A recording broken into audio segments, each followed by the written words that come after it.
10th Sonny T International Gymnastic Championships nakatakdang lumahok ang nasa mahigit sa 1,000 participants. Alamin ang detalye sa sports balita ni Kyle Basa.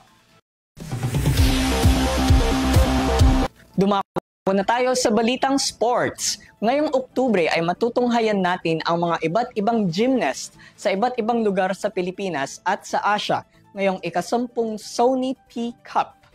Ang Sonny T International Gymnastics Championship ay isang gymnast sport event kung saan magpapagalingan ang mga gymnast upang makamit ang kampyonato.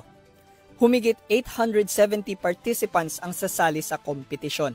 Kasama na dito ang 700 plus gymnast at 150 plus coaches. Binubuo ito ng mga 6 na mga bansang makikilahok. Ang mga ito ay ang bansang Japan, India, Indonesia, Singapore, Vietnam at ang Pilipinas. Ang misyon ni Head of PGAA STY Gymnastics and Sports Center, Normita Dimanligti, ay makalaro ang mga lokal sa isang malaking event na makikilahok din ang mga international gymnasts. Dahil sa pagtatagumpay ni Carlos Yulo nitong nakaraang Olympics 2024, naging eye-opener ito na kayang makipagsabayan ang mga Pinoy sa larangan sa International Games. Na may hope tayo, may pag-asa talaga tayo sa gymnastics kasi lahat ng katangian ng isang pagiging magaling na gymnast ay nasa Pilipino. Magaling sumayaw, may tempo, may resiliency, may tiyaga, lahat po Binigyang diin ni PGAA Head na patuloy suportahan ng magulang ang kanilang mga anak na atleta para mas lalong mahasa ang skills nito. Talagang kailangan ng guidance ng parents. In fact, napaka-importante, very vital po yung ng parents, especially the dad, na maintindihan po nila kung ano yung gymnastics. Kasi without the understanding of the hardship, yung mga pangangailangan, ay hindi po talaga gagaling ang bata. Isa si Aviel Caballes sa makikilahok sa kompetisyon. Sa larangan, maituturing siya na consistent medalist sa kadahilan ng marami na siyang nakamit na medalyo sa 9 na beses na pagsali sa mga kompetisyon. Sa edad na 13, isa sa mga pinakamalaking achievement niya ay siya ang mismong nagpalaro sa palarong pambansa sa Cebu nitong nakaraang taon at nakamit niya dito ang silver medal.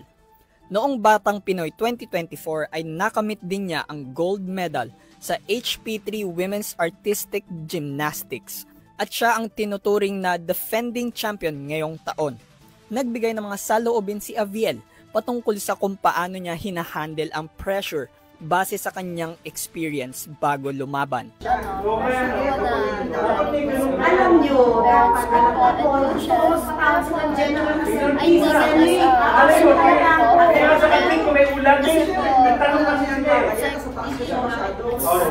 their way of motivating me, the pressure that they give me, is motivating me to be the best. Nagbigay din siya ng mga motivational messages para sa mga young Filipino women athletes na gustong mag-strive sa kanilang passion.